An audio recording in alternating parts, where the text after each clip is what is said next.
মাতৃভাষা, আমরা যেই ভাষা উদযাপন করব ভালো কথা, আপনি ফুল দিবেন ভালো কথা দেন, আমি আপনাকে নিষেধ করব না। আপনি আনন্দ করবেন করেন, আমি আপনাকে নিষিদ্ধ করব না। কিন্তু একটা প্রতিজ্ঞা আপনার আজকে এখান থেকে নিতে হবে, যে আজকের এই জুমা থেকে আপনি প্রতিজ্ঞা নেবেন যে 2021 সালে আজ থেকে যেই মায়ের মাধ্যমে, যেই মায়ের মুখ থেকে, যেই মা বাবার মাধ্যমে আমরা যেই ভাষাটাকে শিখলাম, আমি আর ওই মা বাবাকে কখনো কষ্ট দিব না। সম্মানিত ভাইরা আমার, আল্লাহ এজন্যই সূরা নাহালের 78 নম্বর আয়াতের মধ্যে বলেন, লা তা'লামুনা শাইআ, তুমি কিছুই জানতে না, কিছুই বুঝতে না, না ছিল তোমার দৃষ্টিশক্তি, না ছিল তোমার শ্রবণ শক্তি।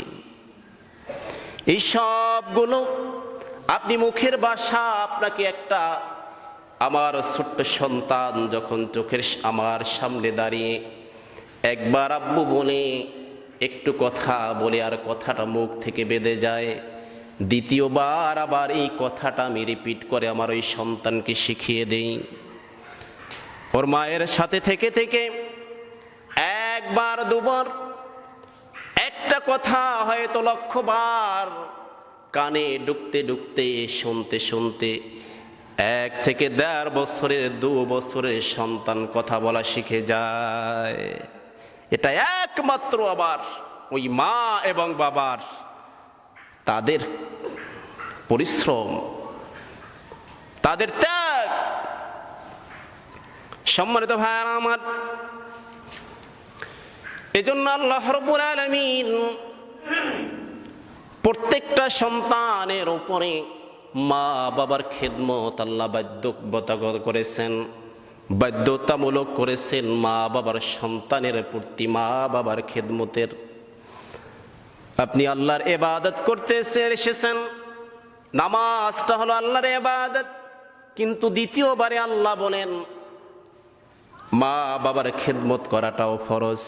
মা বাবার খেদমত করা কি বলেন? ফরজ। আপনি নামাজ পড়বেন, 1000 রাকাত নামাজ আপনি পড়বেন, কিন্তু আপনার মা বাবাকে আপনি কষ্ট দিলে আপনার কোনো নামাজ নাই। আপনার মা বাবা যদি আপনার দ্বারা কষ্ট পায়, আপনার রোজা নাই, আপনার তাহাজ্জুদ নাই, আপনার দান সদকা নাই, আপনার কোনো আমল আল্লাহর কাছে কবুল হবে না যদি আপনি আপনার মা বাবাকে আপনি কষ্ট দেন। কেননা একটা কথা আছে, দুনিয়ার মানুষের কৃতজ্ঞ যিনি না হন, মানুষের কৃতজ্ঞ যদি আপনি না হতে পারেন, আল্লাহর কৃতজ্ঞ আপনি হতে পারবেন না। আপনাকে আপনার মানুষের কৃতজ্ঞতা আপনাকে দেখাতে হবে। একটা মানুষ আপনার উপকার করেছে, আপনি দ্বিতীয়বার আপনি তার উপকার করার চেষ্টা করবেন। একটা মানুষ আপনাকে বিপদ থেকে উদ্ধার করার চেষ্টা করেছেন, আপনি তাকে দ্বিতীয়বারে উদ্ধার করার চেষ্টা করবেন। এটাই হলো মানুষের কৃতজ্ঞতা। যেই মা বাবার মাধ্যমে আপনি দুনিয়ায় এসেছেন, সেই মা বাবার কৃতজ্ঞ যদি আপনি না হতে পারেন, তাহলে আপনি আল্লাহর কৃতজ্ঞ আপনি হতে পারবেন না। সম্মানিত ভাইরা আমার, আল্লাহ রাব্বুল আলামিন এজন্য প্রত্যেকটা সন্তানকে মা বাবার খেদমতকে বাধ্যতামূলক করে দিয়েছেন। মা বাবার খেদমত ছাড়া আল্লাহর জান্নাত অর্জন করা সম্ভব নয়।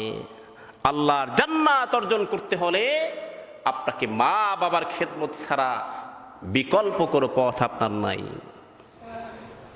আমরা জান্নাত খুঁজতে থাকি, পীরের পায়ে জান্নাত খুঁজতে থাকি, পীরের দরবারে জান্নাত খুঁজতে থাকি, তাদের খেদমতে আমরা এই পীর বাবার পিছনে পিছনে গিয়ে ঘুরি, তার জন্য অনেক হাদিয়া উপটৌকন নিয়ে যাই।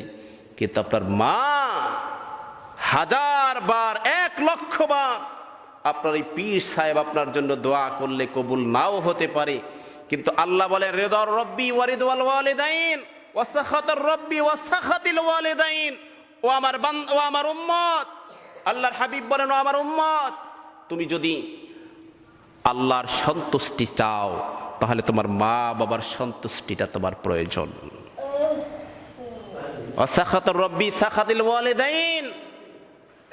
হয়তো আবার যদি তুমি অসন্তুষ্টিটা অর্জন করো তাহলে সেটাও হবে তোমার মা বাবার মাধ্যমে। নাউজুবিল্লাহ বলেন, নাউজুবিল্লাহ। সম্মানিত ভাইয়েরা আমার, হাকিমুল উম্মত আশরাফ আলী থানবী 5টা কথা বলেন, মা বাবার খেদমত যদি করো আল্লাহ রব্বুল আলামিন তোমাকে 5টা পুরস্কার দিবেন। কয়টা পুরস্কার বলেন? আশরাফ আলী থানবী বলেন 5টা পুরস্কার তুমি পাবে দুনিয়ার মধ্যে, 5টা উপকার তুমি পাবে। এর মধ্যে 1 নাম্বার হলো মা বাবার যদি তুমি খেদমত করতে পারো, মা বাবা যদি তোমার উপরে খুশি থাকে, আল্লাহ রব্বুল আলামিন তোমাকে 5টা পুরস্কার দিবেন। 5টা। 1 নম্বরে হলো আল্লাহ রব্বুল আলামিন তোমাকে দীর্ঘ হায়াতে তাইয়্যিবা দান করবেন, তোমাকে দীর্ঘ হায়াত দিয়ে দুনিয়ার মধ্যে বেঁচায়া রাখবেন। সুবহানাল্লাহ বলেন। কারণ একটা সন্তান যখন জন্মগ্রহণ করে, এই সন্তান জন্মগ্রহণ করার পরে যখন কোন এই সন্তানের দ্বারা মা খুশি হয়ে যায়, বাবা খুশি হয়ে যায়, বয়সে উপনীত হলে মা বাবা যখন সন্তানের দ্বারা উপকৃত হয়ে যায়, মায়ের মুখে যখন হাসি ফুটে, এই মা চোখের পানি ফেলে আল্লাহর দরবারে 2 হাত তুলে দোয়া করে।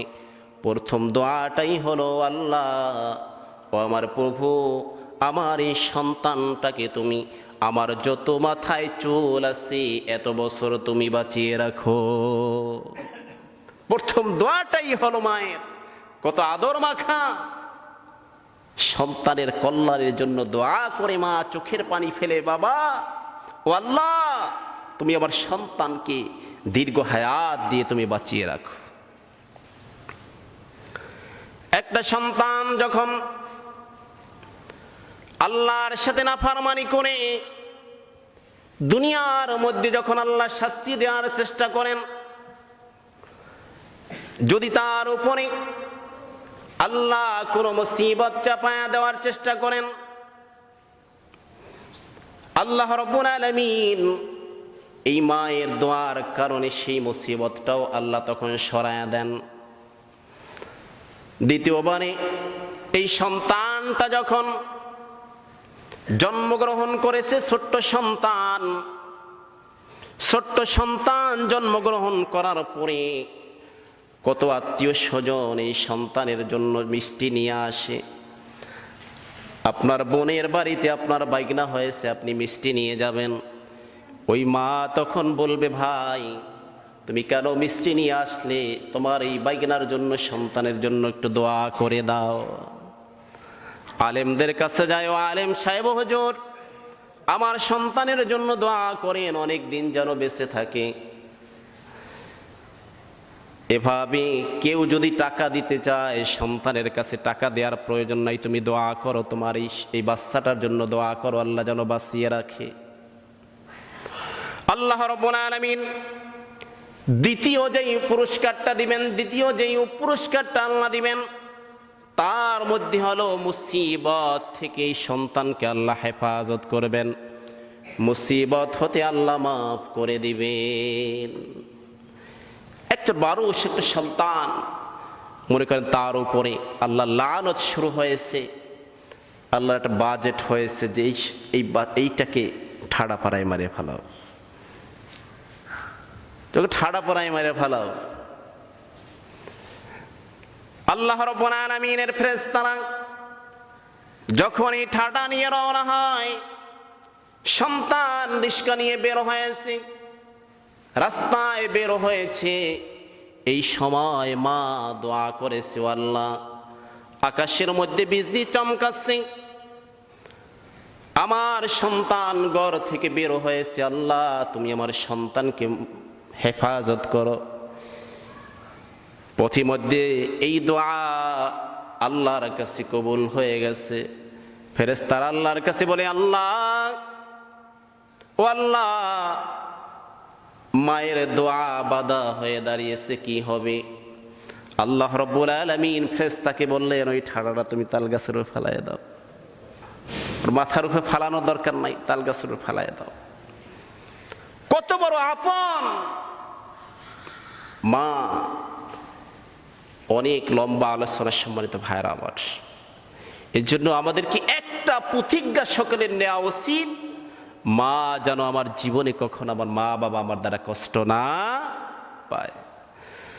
নাম্বার 3 হলো আল্লাহ সবচেয়ে মায়ের খেদমত যারা করবে গো, আল্লাহ রাব্বুল আলামিন ইজ্জতের চেয়ারে বসা দিবেন, আল্লাহ সম্মানিত করবেন দুনিয়ার মধ্যে, আল্লাহ সম্মানের চেয়ারে বসা দিবেন। নাম্বার 3 হলো আল্লাহ বাইতুল্লাহ জিয়ারত নসিব করবেন। মায়ের চেহারার দিকে তাকালি আল্লাহ একটা বাইতুল্লাহ হজের সওয়াব দান করেন। বাবার চেহারার দিকে তাকালে আল্লাহ বাইতুল্লাহ জিয়ারতের সওয়াব দান করেন। এক সময় যখন অনেকগুলো হজের নফল হজের সওয়াব হয়ে যায়, আল্লাহ বলেন, বান্দা এতগুলো নফল জিয়ারতি যখন করেছে, আল্লাহ তার উপরে সরাসরি আল্লাহর রাসূলের মক্কা মদিনা জিয়ারত করার নসিব আল্লাহ তার কপালের মধ্যে তুলে দেন। সুবহানাল্লাহ বলেন, সুবহানাল্লাহ। আশরাফ আলী থানবী লেখেন, 5 নাম্বার কাজ হলো আল্লাহ মৃত্যুর সময় তার সাহায্যকারী তৈরি করে দেন। কোথার সময়? মৃত্যুর সময়। মৃত্যুর সময়ের মতন মুসিবত আর দুনিয়ায় নাই। এত বড় কঠিন অবস্থা, যেই সময় মানুষ করে এত অসহায় হয়ে যায়, মৃত্যুর সময়ের মতন এত বড় কঠিন অবস্থা আর হতে পারে না। চক্ষে আপনার চক্ষু আছে, আপনি চোখে দেখবেন না। কান আছে, কানে তখন শুনতে পায় না। করে সাহায্যকারী তখন থাকে না। আপন ছেলে পাশে বসে থাকে, কিন্তু বাবার এই করুণ অবস্থা সে চোখে দেখতে পায় না। স্ত্রী তার পাশে বসে থাকে, তার সামনে যে কত কঠিন অবস্থা, কত বড় অন্ধকার, এই স্ত্রী তখন আলাপ পায় না। এই অবস্থায় আল্লাহ রাব্বুল আলামিন একজন সাহায্যকারী তখন পাঠিয়ে দিবেন, আল্লাহর ফেরেশতা। কাকে পাঠিয়ে দেবেন? কাকে পাঠিয়ে দিবেন? তাতানাজ্জালু আলাইহিমুল মালাইকাতু আল্লা তাখাফু ওয়া লা তাহজানু। আল্লাহ রাব্বুল আলামিন ফেরেশতাদেরকে আল্লাহর এই বান্দার সাহায্যের জন্য পাঠিয়ে দিবেন। একমাত্র মাধ্যম হতে হবে মা বাবার দোয়া, সাথে থাকতে হবে মা বাবার দোয়া।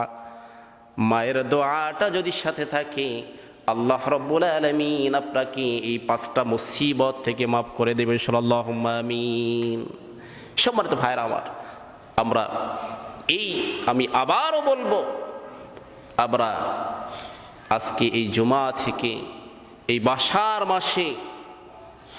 বাসার মাসে আমরা প্রতিজ্ঞা নিব, যাদের মা বাবা নাই তাদের জন্য দোয়া করবেন, রব্বির হামহুমা কামা রব্বায়ানি সগীরা। পিছনে আমরা অনেকেই হয়তো অনুতপ্ত হয়ে থাকি, মা বাবা ইন্তেকাল করেছেন, পিছনে আমরা খেদমত করতে পারি নাই, এরকমের অনেকে আছে কিনা বলেন? আছে কিনা? তাহলে তাদের জন্য একটা করণীয় আছে না? বলেন, আছে না? মা বাবার করণীয় হলো, যদি সন্তান হারা, মা হারা বাবা হারা যদি সন্তান দুনিয়ায় থাকে, তার জন্য একটা করণীয় মনে রাখবেন। কয়টা করণীয়? একটা করণীয়, সবচেয়ে মজবুত